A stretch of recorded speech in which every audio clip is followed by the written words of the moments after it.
Hi, I'm Sharon Winsmith, a tax attorney, active investor, and your go-to resource for proven investment and tax planning strategies. In this video, I'm going to give you an overview of how real estate investment funds work. Real estate investment funds are a great way to invest in real estate passively while you let the professionals do all the heavy lifting. I personally invest in a lot of different real estate funds. I like to invest with different sponsors or fund managers, and I also like to invest in different types of real estate assets through various funds. In this video, I'm going to explain to you the common structure for real estate funds so you can understand how the fund is set up and how you invest as a limited partner or a passive investor. I'll also explain to you the fees that are typically paid to the fund manager, as well as explain the process for investing if you are someone who wants to invest in a real estate fund. So let's start with the most common structure for a real estate fund and how they're set up. This is the most basic structure. Most real estate funds are going to have a structure that looks like this or somewhat similar. There might be some additional entities or different complications that are at play here, but this just gives you kind of a basic understanding of the typical structure and what it will look like. So we as investors that are going to be passive limited partners in the fund or in the investments, we come in up here. So the investors could be hundreds of people to thousands of people, depending on how large the fund is going to be. But we're all going to be pulled and invest through this entity, which is, we're investing as limited partners into the fund. So we are coming together here into the fund. We're going to actually own a share or ownership interest in the fund. It's usually going to be quite small. The amount of ownership or percentage you own will depend on how large the fund is and how much you invest. But we're all going to invest this way into the fund. There may be an additional vehicle here, but usually you're investing into the fund as a limited partner. The fund manager, which is the team that's putting together the deal, they're the ones who go out and find investors to raise money from, to make the investments and put together the fund. They organize everything from setting up the structure to deciding what properties the fund itself is going to buy, when they're going to buy those properties, and when they're going to dispose of properties in the future. So they really do everything and all the heavy lifting, and they're going to come in as what we call general partners. So the difference between general partner and limited partner, I've talked about this in some of my other videos about legal structures of entities, but you as a limited partner should only be liable for the amount of your investment. So that's actually great. As a limited partner, whatever I invest is the total amount that I can lose. So if something happens to one of these properties down here, say a tenant gets hurt and sues or something to come after, the fund for damages, they can't come after me personally. So if I invested $100,000, that's all I can lose. That's the total amount that I can lose. So that's great there. General partners don't have limited liability. So they're ultimately responsible. And the fund manager is the general partner because they're the one organizing everything here. So the fund itself is going to be a partnership, that's a legal entity that will be set up. It's going to be the entity that actually goes out and acquires the property. So if there's going to be multiple properties here or just one or fewer properties here, then the fund itself will be the entity that owns those properties. They may be acquired through different entities like LLCs, but the fund is really the one that's going to go out and make the acquisitions of those properties. If you haven't watched my video on the difference between funds and syndications, I'm using the kind of the term interchangeably here, but they are very different. Here I talk about a real estate fund structure. A syndication structure is very similar in the sense of how it's set up, but you should understand the difference between the two. So I will link to my video below where I explain the difference between funds and syndications. It's very important you understand that before you invest in real estate through a fund or a syndication. So in this case, we're going, the types of properties that are bought depending on the strategy of the fund and, what the approach is. And if it's a syndication as opposed to a fund, how many properties that are going to be acquired by the fund itself and owned and operated. But this is just, again, a way to invest in real estate passively.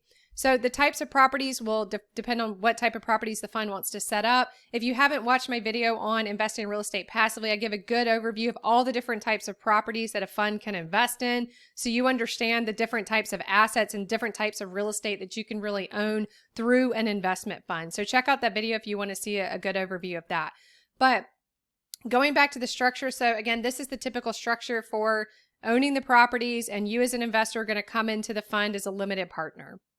So the team that's really putting together the deal, we call them fund managers. Sometimes they're called sponsor, general partner. Different terms really mean just the team, the management team that's going to put together the deal. They're going to manage everything. They're going to make all the decisions. We as limited partners are not going to really have any say-so in what properties the fund acquires. once we sign up to invest, that's kind of it. We don't really get any other kind of, way to control anything about what the fund does and doesn't do, at least if it's a larger, investment fund, that's not kind of a friends and family type situation. So the fund manager really manages everything with respect to the fund, in a lot of cases, the properties themselves. So they want to be paid for that, right? We're going to have to pay the fund manager a fee for doing all this. Again, we are passive. We don't have to do anything, as opposed to if we were, owning these properties directly, there's a lot of work that we would have to do. But we've got to pay the fund manager for the work that they do. So let's talk a little bit about the typical fees that you would expect to pay a fund manager in a real estate fund. So to start with, they're almost always going to charge management fees. Those can be anywhere from around 1% to 2% a year. And that is just a management fee that's charged based on the amount of assets that the fund manages. So assets under management of the fund. And that is paid annually. And that is just for the fund manager managing the fund itself. So that's paid at this level. And if, for example, if it's going to be 2%, which is a pretty common management fee, if it's a $10 million fund, if this fund is going to, raise $10 million and go out and buy $10 million worth of properties, then there's going to be an annual fee of 2%. If it's 2%, it'll be $200,000 that the fund pays the fund manager every year just for managing those properties or managing the fund itself. So one thing that's important to note there is you want to keep that fee, as low as possible. And that is paid regardless of how the fund performs. So that's really paid. You could have a situation where the properties are not performing and the investments are doing really badly, but you still got to pay that management fee. So that's paid regardless of performance. But there is a separate fee that is really more of a performance-based fee that's paid to the fund manager, because we want to incentivize them, obviously to have a reason to manage the properties very well. So we want them to have some skin in the game as far as, they need to be on the hook for their fees only to the extent the fund performs really well. So those performance fees are often called promote in the real estate fund context, but that is basically a fee or a profit split with the fund manager to the extent the fund does above a certain percentage. So most good fund managers, and I always look for this before I invest, for a high hurdle rate or preferred return. So what a preferred return is that is an annual return that investors are guaranteed. So a good preferred return that you might see commonly is 8%, for example. So investors are guaranteed to get 8% every year, and the fund manager does not get its promote or performance fee unless the fund exceeds that 8% for that year. So that can be distributions from the fund itself. So these are all going to be rented out, right? So they're going to make money from rental income. Hopefully there's net income at the fund level, and that will be paid out to investors to the extent, it exceeds operating costs and other expenses. That should generally be paid out to investors, less a small reserve of cash that they keep. But a well-run fund should be paying out distributions to investors. Usually it's paid quarterly, sometimes monthly, but it's usually on a quarterly basis. And that's really just your distribution of profits from rental income. Also, to the extent the fund disposes of properties, that's an additional, potential return, because hopefully the property appreciated in value, as well. And that's additional appreciation and gain that you should get. So whatever profits you get every year up to that hurdle rate, let's say it's 8%. Once that 8% rate is met, then the performance fee split starts happening. So let's say the performance split is going to be 70-30 or 80-20 is also a common. Some funds try to charge 60-40 and get really aggressive with their performance fees, but I typically don't like to see anything above 70-30 or 80-20. So let's say we have a 70-30 performance fee split. That means once that 8% hurdle has been met, investors receive their 8% preferred return that year. Any additional profits that are available, those are split 70-30 with the fund manager. So the fund manager would get 30% or 20%, and investors would get their 70% or 80% of that. So that's what we call a performance fee or promote in the real estate investment context.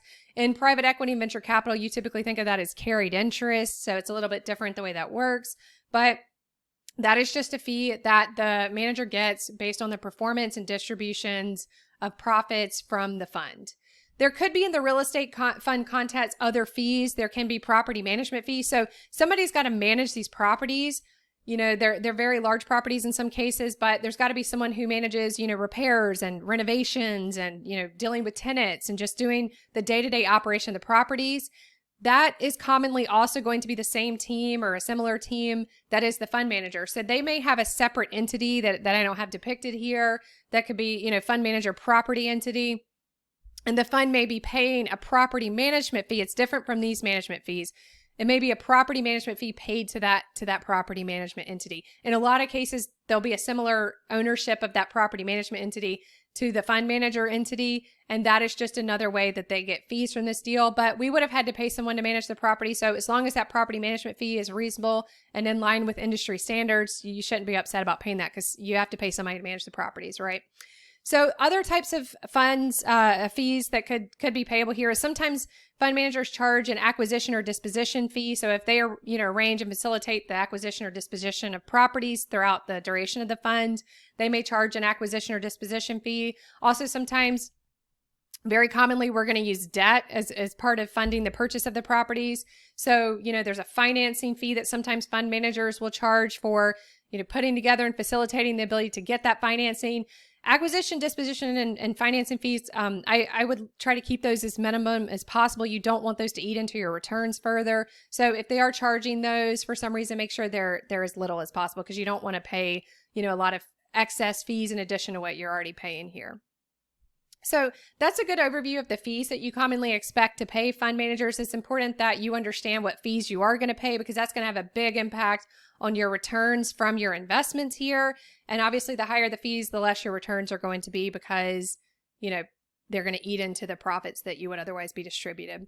So let's just talk quickly about the process for signing up. So if you're potentially interested in this fund that these fund managers are putting together, and you want to learn more and understand what the strategy is, they're going to first provide you with something that's called a PPM, or private placement memorandum. So I used to work, when I worked at corporate, with a lot of the larger funds and putting these together and getting the terms right in those. But what a PPM is it's just a document that explains the strategy that the fund, is going to have, as far as what types of properties it's going to acquire, where those properties are going to be, really anything as far as the strategy that they're going to undertake with respect to looking for investments and making investments. It should also lay out things like timing, expected returns that they expect to get from that, as well as, how they're going to operate. So also commonly, you'll be giving an operating agreement for the partnership. So this is the fund itself is a partnership. That's a legal entity, and partnerships are required to have operating agreements that really dictate how they're going to operate. So that operating agreement should detail the terms of everything. It should tell you the fees that you're going to have to pay the fund manager. So you want to make sure you check those fees, make sure they're in line with what the fund manager said they're going to charge you. Make sure there's no hidden fees that they didn't tell you about, like acquisition fees or something like that. And review that operating agreement to make sure the terms make sense or in line with everything. Check for that, investor hurdle rate or preferred return. You want to make sure that's as high as possible. A good one is 8%. You like to see that, because that means you're guaranteed 8% until the fund manager really gets paid anything on that performance fee. So you want to make sure you review those materials closely to understand exactly what the strategy is, what the risks are. The PPM should also outline the risk that they think that the investments may have when you're making an investment, and how they're mitigating that. So you really want to review those documents in detail. There's other due diligence you're going to want to do outside of just those documents. Those are just the two documents that you should always be given before when you're making that assessment of should you invest in a fund. So the other thing I'll mention is capital call schedule. So when you sign up to invest, so let's say I'm an investor and I want to invest $100,000 in this real estate fund. They may not call my capital immediately. So depending on, there could be a long fundraising period where you may sign up on January 1st to invest, but they may not close fundraising from other investors until later in the year, several months later.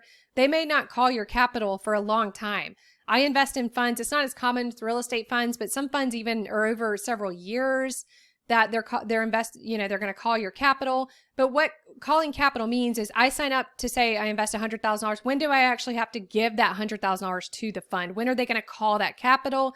If it's going to be called all up front, when is that going to be? Because I need to be ready to have that money on hand to transfer. So you need to make sure you check those documents, because you need to have dry powder. Dry powder is really just your ability to make those, to raise that cash. So if you're going to sell assets to raise the cash, if you're going to do an SB lock, or somehow use debt or otherwise to finance it. You don't really, I personally don't want 100 grand just sitting in, in cash or in a savings account or something for months on end. So I want to know when I'm going to have that liquidity to pay it over to the fund. So capital call schedule is very important. They should be very upfront about when they're going to call your capital. So once you sign up, when you're going to have to pay over and how much you're going to have to pay at each increment. The next thing, so let's say you review all the documents that the fund has given you and you've decided this is a great investment for me. I think it makes sense and you want to sign up. So then you're going to do and fill out what's called a subscription document. So that is basically just a document where you subscribe to an ownership interest in the fund. So you are actually going to own an interest in the fund. It will be, very low. Usually it's like less than 1%, for example, but it depends on how large the fund is. But you're actually going to sign up to say I'm buying, or I'm investing 100,000 or whatever you want to invest for X percentage in the fund. You're going to fill out the subscription document or subdoc. That's a very long document. It's got a lot of pages to it. You're going to have to sign a number of different, parts of it.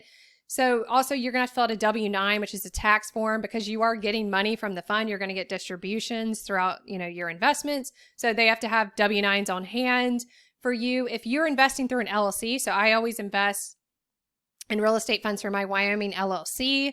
So I need to fill out the subdocs and the W-9 in the name of my LLC. You should not fill those out in your own name if you're investing through an LLC. If you are not investing through an LLC, you can just put them in your own name and put all your own personal information on there. But if you're investing through an entity, you need to be filling that out in the name of the entity, not in your personal name. That's very, very important. If you don't do that, you're not going to get the asset protection benefits that you're trying to get with your LLC. So the last thing I'll mention here is that typically real estate funds or syndications, again, I've been using those words interchangeably, but you want to check out that video to understand the difference between those two things. But typically they're limited to accredited investors only. There may be situations where you can invest in funds without being an accredited investor, but my own personal opinion on that, I would never tell you what to invest in and what not to. I don't give investment advice, but my own personal opinion and my experience is that those that are usually not good quality investments or fund managers if they're letting in accredited investors. The quality sponsors, fund managers that I know out there, they limit their investments to at least only accredited investors at a minimum. So my personal opinion is that if there is an investment fund that's letting you in when you're not yet an accredited investor, I would just be wary, do a little bit extra digging and due diligence there to make sure that that is a quality sponsor, has a long track record, and you feel comfortable with the investment. Because in my experience, the most quality investments and sponsors that you want to invest with typically are not going to set up structures where, they're letting in someone who's not an accredited investor. So hopefully this was a good overview for you so you can understand what it looks like to invest in a real estate fund. Check out my video, Investing in Real Estate Passively, so you understand what exactly you can invest in through these funds and how they work. But if, again, I do use this strategy myself personally because it lets me get a lot of the same benefits from investing in real estate without having to go out and buy properties and manage them myself. So great strategy to use for anyone who wants to passively invest in real estate. And hopefully you found this video helpful. If you did, please like the video and subscribe to the channel.